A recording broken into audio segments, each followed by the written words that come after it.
आजै सकिन्छ भने आजै गरौँ सहकार्य चाहिँ, भरे सकिन्छ भने भरे नै गरौँ, भोलि सकिन्छ भने भोलि गरौँ, पार्लियामेन्टमा गरौँ, सडकमा गरौँ, चुनावमा गरौँ। छिटो भन्दा छिटो वामपन्थी र देशभक्तहरू एक हुनुपर्छ, यसलाई ढिला गर्नु गल्ती हुन्छ भन्न चाहन्छु।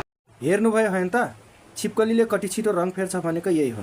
रासोपाको बालेन सरकारले पुराना दलका नेताहरूको सम्पत्ति शुद्धिकरण गर्ने भनिसकेपछि यी पुराना दलले 30-40 वर्षदेखि देश चलाउने नाममा हाम्रो देशलाई लुट्दै आएका र अहिले डरले पुराना दलका नेताहरूले भोलि गरौँ, पर्सि गरौँ, पार्लियामेन्टमा गरौँ, सकेसम्म छिटो एकटा गरौँ भनेर यिनीहरू तयारी गर्दैछन्। के यिनीहरू एकटा गर्दैमा यिनीहरूको सम्पत्ति शुद्धिकरण गर्न मिल्दैन र यिनीहरू के बच्न सक्छन् र? सम्पत्ति शुद्धिकरण त गर्नै पर्छ यिनी चोर नेताहरूमा।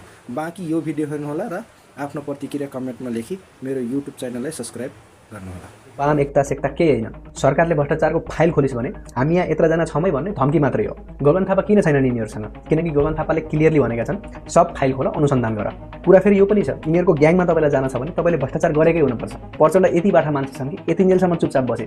जुन दिन सम्पत्ति शुद्धिकरण विभागले अजय सुमार्गीको पासपोर्ट रोका गर्यो त्यही दिनदेखि हामी बुढा नेताहरू मिलिहालौँ नत्र लोकतन्त्र खतरामा पर्छ भन्न थाले। अजीब कुरा के छ भने यो लोकतन्त्र खतरामा कसरी पर्ने रहेछ? लोकतन्त्र बिरामी छ कि रोग लागेको छ? लोकतन्त्र भनेको त जनताले आफ्नो नेता छान्न पाउने अधिकार हो। सरकार त चुनाव जितेरै बन्दै आएको छ, अरू केही होइन। प्रचण्ड यतिन्जेल चुपचाप यस कारणले थिए एटलिस्ट यो सरकारले मलाई चाहिँ केही गर्दैन भन्ने उनलाई आशा थियो। प्रचण्ड फेरि अभागी मान्छे, जहाँबाट आशा गर्यो उसैले धोका दिने। यतातिर अजय सुमार्गीको अनुसन्धान सुरु भयो, उता पूर्व प्रधानमन्त्रीहरूले सम्पत्ति विवरण बुझाउने बेला आयो। अब के गर्ने त भन्दा एकता गर्ने। एउटा भनाइ छ, सुँगुरलाई स्वर्ग जान्छस् भन्दा त्यहाँ स्ल्याङ खाना पाइन्छ र भन्छ। त्यस्तै प्रचण्डले यी बुढा नेताहरूलाई एकता गरौँ भन्दा भ्रष्टाचारका फाइल बन्द हुन्छ र भनेर सबै एकै ठाउँ जम्मा हुन्छन्। कमरेड